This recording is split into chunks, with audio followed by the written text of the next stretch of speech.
गुजरात की 93 विधानसभा सीटों पर 5 दिसंबर को होगा दूसरे चरण का मतदान। भारतीय जनता पार्टी ने प्रचार अभियान में झोंकी ताकत। दूसरे चरण के मतदान के मद्देनजर गुजरात में आज प्रधानमंत्री मोदी का मैराथन प्रचार 4 जनसभाओं को संबोधित करेंगे। दोपहर 12 बजे गुजरात के बनासकांठा में होगी पीएम मोदी की पहली रैली। 1:30 बजे पाटन, 3:45 पर आनंद और शाम 7 बजे अहमदाबाद में प्रधानमंत्री मोदी की जनसभा। गुजरात में आज गृह मंत्री अमित शाह का भी धुआंधार प्रचार मेहसाणा में 2 और अहमदाबाद में 1 रैली को संबोधित करेंगे। पहली रैली सुबह 10:30 बजे बेचराजी विधानसभा क्षेत्र में होगी। आज शाम 5 बजे वडोदरा में प्रचार करेंगे अमित शाह। बीजेपी ने किया भव्य रोड शो का आयोजन। पीएम मोदी का अहमदाबाद में मेगा रोड शो, 54 किलोमीटर लंबा रूट कवर किया पीएम ने। प्रधानमंत्री मोदी का यह अब तक का सबसे बड़ा चुनावी रोड शो है। पुष्पांजलि यात्रा का दिया गया इसको नाम। 14 विधानसभा क्षेत्रों से गुजरा प्रधानमंत्री का काफिला। अहमदाबाद की 13 और गांधीनगर की 1 सीट कवर।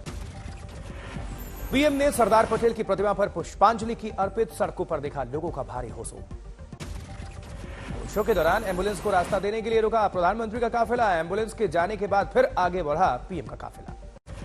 गुजरात में दूसरे चरण के मतदान के लिए केंद्रीय मंत्री स्मृति ईरानी भी लगाएंगी दमखम। आज सुबह 9:30 बजे मेहसाणा में स्मृति ईरानी का रोड शो। दोपहर 12 बजे अहमदाबाद प्रेस कॉन्फ्रेंस करेंगी स्मृति ईरानी। शाम 4:30 बजे गुजरात की डीसा में रैली को संबोधित करेंगी। तेलंगाना पहुंचे दिल्ली शराब घोटाले की जांच। घोटाले में नाम सामने आने पर बिफरी टीआरएस एमएलसी कविता। घोटाले में गिरफ्तार अमित अरोड़ा ने कविता का भी जिक्र किया। वही टीआरएस एमएलसी कविता ने कहा, बच्चे भी जानते हैं कि विपक्षी शासन वाले राज्यों में चुनाव के वक्त प्रधानमंत्री मोदी के दौरे से पहले होता ईडी का दौरा। वाईएसआरटीपी अध्यक्ष शर्मिला ने सीएम केसीआर पर किया वार। कहा, शराब घोटाला ही नहीं, कमलेश्वरम समेत हर घोटाले में शामिल है उनका पूरा परिवार। जांच की मांग की। एमसीडी चुनाव प्रचार का आज आखिरी दिन है। 4 दिसंबर को सभी 250 वार्ड्स के लिए मतदान होना है। एमसीडी चुनाव प्रचार के आखिरी दिन आम आदमी पार्टी ने झोंकी पूरी ताकत। आज दिल्ली में योग शिक्षकों से मुलाकात करेंगे अरविंद केजरीवाल। कारोबारियों से भी संपर्क करेंगे। एमसीडी चुनाव में आज डिप्टी सीएम मनीष सिसोदिया भी एक्शन में। नुक्कड़ सभाओं को करेंगे संबोधित। तिहाड़ जेल में मंत्री सत्येंद्र जैन को मिल रही विशेष सुविधाओं पर आरोपों पर घिरी आम आदमी पार्टी। जांच कमेटी की रिपोर्ट में सामने आई हैरान करने वाले खुलासे। जेल में लगता था जैन का दरबार। वहीं जांच कमेटी की रिपोर्ट के मुताबिक तिहाड़ जेल में 5 कैदियों पर जेल प्रशासन ने सत्येंद्र जैन को विशेष सेवा देने के लिए डाला था दबाव। इनमें रिंकू समेत 2 कैदियों पर दर्ज है पॉक्सो एक्ट के तहत मामला। रामपुर उपचुनाव में अखिलेश यादव ने किया दावा, ज्यादा दिन नहीं रहेगी योगी सरकार। कहा, यूपी के दोनों डिप्टी सीएम खुद मुख्यमंत्री बनने की फिराक में। नहीं रहेगी सरकार। और ये बात मैं यूं ही नहीं कहता हूं। ये जो 2 डिप्टी सीएम घूम रहे हैं, वो दोनों इस चक्कर में कि कब मुख्यमंत्री बन जाए। अखिलेश यादव ने उत्तर प्रदेश के डिप्टी सीएम केशव प्रसाद मौर्य और डिप्टी सीएम ब्रजेश पाठक को दिया खुला ऑफर। 100 विधायक तोड़कर लाओ, 100 मेरे लिए बनाओ सरकार, बन जाओ मुख्यमंत्री। मैंने पहले भी ऑफर दिया। मैं आदरणीय आजम खान साहब से कहता हूं कि रामपुर से भी ऑफर देके जा रहा हूं मैं। लाओ अपने 100 विधायक, हम 100 विधायक आपके साथ तैयार है, सरकार बना लो और मुख्यमंत्री बन जाओ। रामपुर में अखिलेश के स्वागत के दौरान मंच पर छलका आजम खान का दर्द। पुलिस प्रशासन के खिलाफ दिखा गुस्सा। जिंदाबाद, पुलिस वालों जिंदाबाद, तुम्हारे झंडे जिंदाबाद। रामपुर उपचुनाव में बीजेपी प्रत्याशी आकाश सक्सेना ने आजम पर किया पलटवार। कहा, समाजवादी पार्टी लगाती है झूठे आरोप, सुप्रीम कोर्ट या हाई कोर्ट जाने की नसीहत दी। जब कोर्ट से सजा होती है या कोर्ट से अगर कोई फैसला आता है तो आप उसके बारे में हाई कोर्ट जा सकते हैं, सुप्रीम कोर्ट जा सकते हैं। ऐसे खुले मंच से आप कोई बात अपनी नहीं कह सकते। आकाश सक्सेना ने कहा, 40 साल पहले रामपुर दूसरी औद्योगिक नगरी थी जिसे पिछली समाजवादी पार्टी सरकार ने उजाड़ दिया था। यहां के लोगों से रोजगार छीनकर उनके हाथों में रिक्शा पकड़ा दिया था। उत्तर प्रदेश की सड़कों को गड्ढा मुक्त बनाने के लिए सीएम योगी ने जो मियाद दी थी वो खत्म हो गई। नगर निगम, पीडब्ल्यूडी और एलडीए ने 30 तारीख की देर शाम तक सारे गड्ढे भरने का दावा किया, लेकिन लोग जमीनी हकीकत बता रहे हैं जुदा। दिल्ली का जेएनयू कैंपस एक बार फिर से विवादों में है। दीवारों पर आपत्तिजनक स्लोगन लिखा हुआ है। एबीवीपी ने इसका विरोध किया है। जेएनयू में क्लासरूम के बाहर दीवारों पर और फैकल्टी के दरवाजे पर लिखा दिखा है, ब्राह्मणों भारत छोड़ो। जेएनयू में दीवारों पर ब्राह्मणों के साथ बनिया समुदाय को भी धमकी दी गई है। फ्री अलेक्सा और जय भीम के भी दिखे स्लोगन। उधर झारखंड के निलंबित आईएएस अधिकारी पूजा सिंघल पर ईडी का शिकंजा, अस्पताल समेत करोड़ों की संपत्ति कुर्क। प्रवर्तन निदेशालय ने पूजा सिंघल की 82 करोड़ 77 लाख की रुपए संपत्ति कुर्क की है। मनी लॉन्ड्रिंग केस में जेल में बंद है निलंबित आईएएस पूजा सिंघल। श्रद्धा मर्डर केस के आरोपी आफ्ताब का आज पोस्ट नार्को टेस्ट होना है। सुबह 10 बजे तिहाड़ जेल में आफ्ताब से मिलेंगे एफएसएल के 4 अधिकारी। उसके पॉलीग्राफ और नार्को टेस्ट में दिए गए जवाबों की देंगे जानकारी। आफ्ताब के आज जवाबों से तय होगा उसका नार्को फिर होगा या नहीं। कल करीब 2 घंटे के नार्को टेस्ट में आफ्ताब ने मर्डर केस से जुड़े कई सवालों के जवाब दिए थे। नार्को टेस्ट के दौरान आफ्ताब ने एक बार फिर कबूला अपना जुर्म। बार बार कहा, हां गुस्से में आकर मैंने ही किए श्रद्धा के कई टुकड़े। शव के टुकड़े करने के लिए आरी के इस्तेमाल की बात भी कबूली आफ्ताब ने नार्को टेस्ट के दौरान शव के टुकड़ों को जंगल में फेंकने की बात भी मानी। नार्को टेस्ट के दौरान आफ्ताब ने श्रद्धा के मोबाइल फोन के बारे में कहा, कहीं फेंक दिया याद नहीं। आफ्ताब बोला, अकेले ही दिया वारदात को अंजाम। विश्व हिंदू परिषद ने आफ्ताब पूनावाला के अपराध को लव जिहाद से जोड़ा। केंद्र से लव जिहाद के खिलाफ सख्त कानून बनाने की मांग की। पिछले 10 सालों में सिर्फ दिल्ली में 420 लव जिहाद के केस का हवाला दिया। वीएचपी के मुताबिक आफ्ताब पूनावाला की थी 20 गर्लफ्रेंड्स और ये सभी हिंदू थीं। लिहाजा ये कहा जा सकता है कि आफ्ताब की सोची समझी चाल थी। वीएचपी 21 दिसंबर से 31 दिसंबर तक चलाएगी धर्म रक्षा अभियान। लव जिहाद के खिलाफ लॉन्च करेगी कैंपेन। लड़कियों को लव जिहाद के प्रति आगाह करेगी दुर्गा वाहिनी। लव जिहाद के खिलाफ बजरंग दल ने भी कसी कमर। ब्लॉक स्तर पर शौर्य यात्रा निकालने की तैयारी।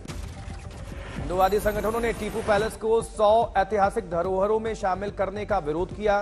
भारत को मिली G20 की अध्यक्षता के बीच एएसआई ने 100 ऐतिहासिक इमारतों को रोशन करने के लिए तैयार की है सूची। इसमें टीपू पैलेस भी शामिल है। बड़वानी में मध्य प्रदेश के मुख्यमंत्री शिवराज सिंह चौहान ने समान नागरिक संहिता की कमेटी बनाने की बात कही और कहा, सभी को एक ही पत्नी रखने का होना चाहिए अधिकार, ज्यादा नहीं। मध्य प्रदेश में भी मैं कमेटी बना रहा हूं। समान नागरिक संहिता, एक पत्नी रखने का अधिकार है तो एक ही पत्नी सबके लिए होनी चाहिए, फिर ज्यादा क्यों होना चाहिए। शिवराज सिंह चौहान ने विकास योजनाओं के पैसे में धांधली पर सख्ती बरती है। जनता से कहा, योजना का लाभ लेने के लिए किसी अधिकारी को ना दें घूस। शिकायत पर सेंधवा के सीईओ को मंच से किया सस्पेंड। जनपद पंचायत सीईओ सेंधवा को तत्काल प्रभाव से सस्पेंड करता हूं। मेरे पास कई तरह की शिकायतें आई।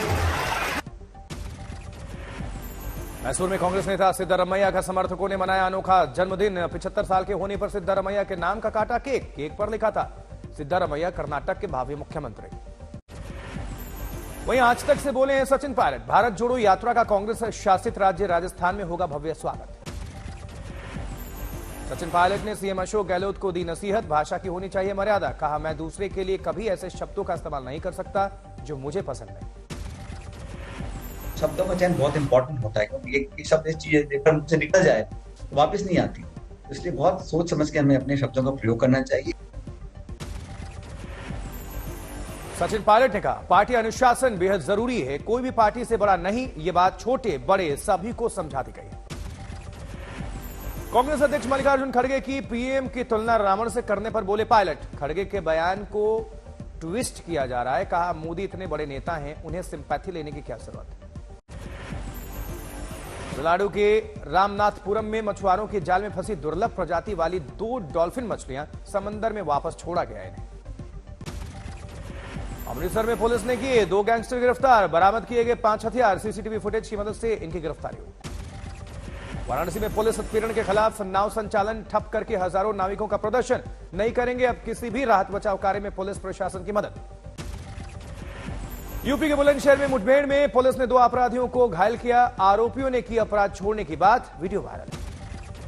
नोएडा में चाइना मेड आईफोन बेचकर ठगी करने वाले गिरोह का खुलासा। 3 आरोपी समेत 60 नकली आईफोन, 4.5 लाख रुपए कैश और डस्टर कार बरामद।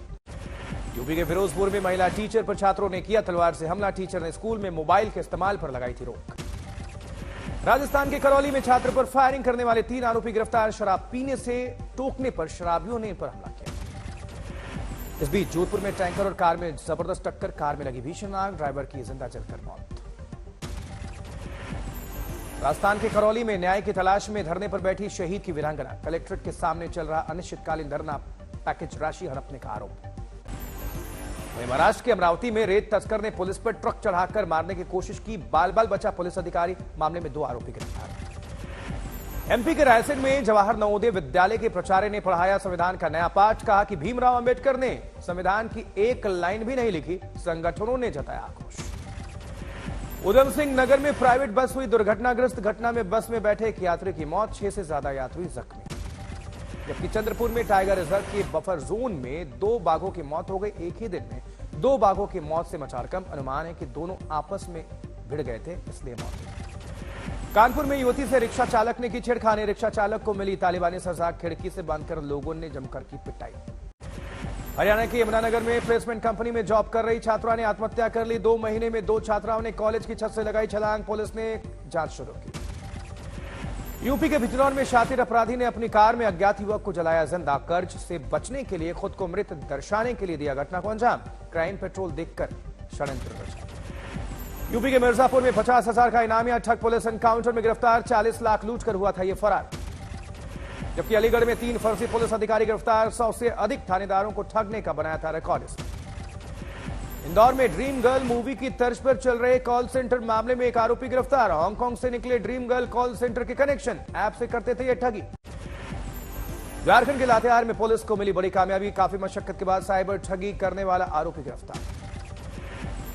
जबकि यूपी के एटा में किसान को ट्रैक्टर चालक को रुपए ना देना भारी पड़ा। ट्रैक्टर चालक ने ट्रैक्टर चलाकर किसान की हत्या कर दी चढ़ाकर।